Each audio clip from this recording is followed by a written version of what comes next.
عباد الله، أولا أوصيكم ونفسي بالمبادرة إلى الله ورسوله، وأوصيكم ونفسي بالتمسك بما جاء النبي صلى الله عليه وسلم من الله تعالى من القرآن والأحاديث النبوية، كما ركز عنايتنا الله سبحانه وتعالى: ما آتاكم الرسول فخذوه وما نهاكم عنه فانتهوا.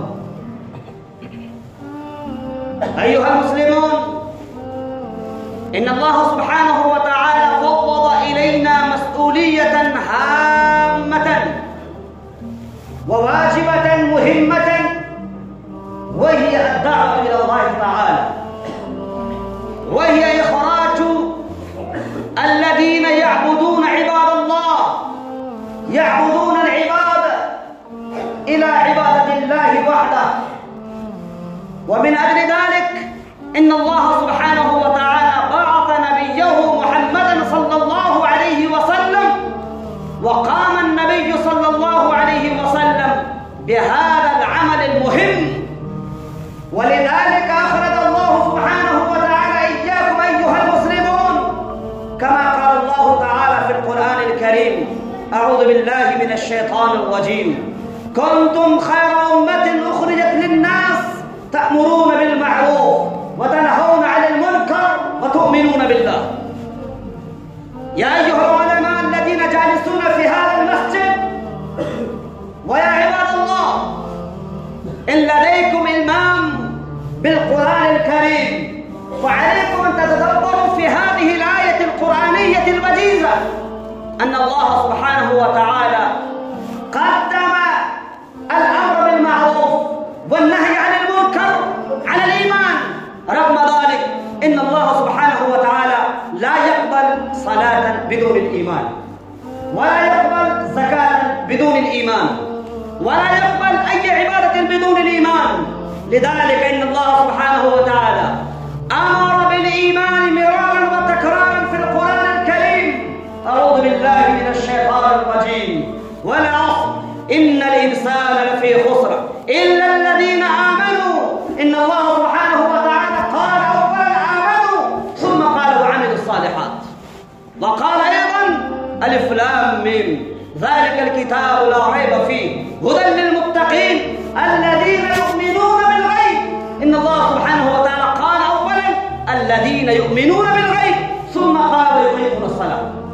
فافترض أيها الناس إن الإيمان هو أول الأمر في الإسلام، ولكن الله سبحانه وتعالى أخر لفظ الإيمان في هذه الآية التي تلوتها: كنتم خير أمة أخرجت للناس تأمرون بالمعروف وتنهون عن المنكر. فثبت أن مسؤولية هامة تفوض إلى كل فرد منكم أن تقوموا بالدعوة الإسلامية، لأن النبي صلى الله عليه وسلم قد نحب وضحى بكل ما لديه نفس ونفيس في السبيل إلى الدعوة. أستغفر الله لي ولكم ولسائر المسلمين من كل ذنب فاستغفروا إنه هو الغفور الرحيم.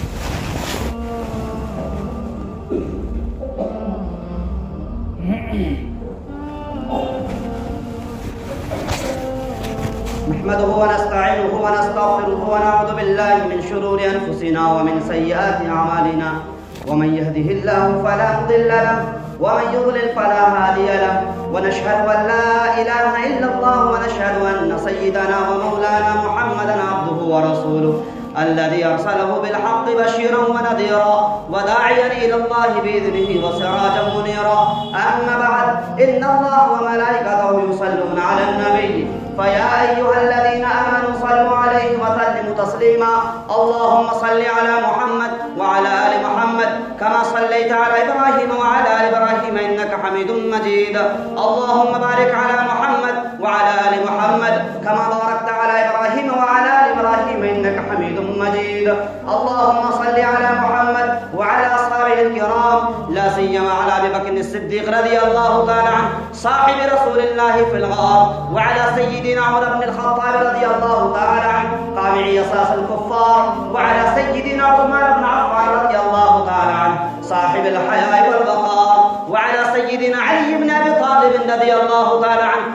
الله الجبار وعلى الحسن والحسين سيدي شباب أهل الجنة رضي الله تعالى عنهما، وعلى أمهما فاطمة الزهراء رضي الله تعالى عنها سيدة نساء أهل الجنة، وعلى عم النبي بين الناس على حمزة والعباس رضي الله تعالى عنهما.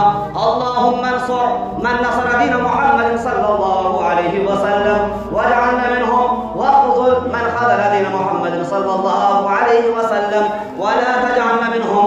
عباد الله رحمكم الله، إن الله يأمر بالعدل والإحسان وإيتاء ذي القربى وينهى عن الفحشاء والمنكر والبغي يعظكم لعلكم تذكرون، ولذكر الله تعالى أعلى وأولى وأجل وأتم وأكبر. وقيموا الصلاة.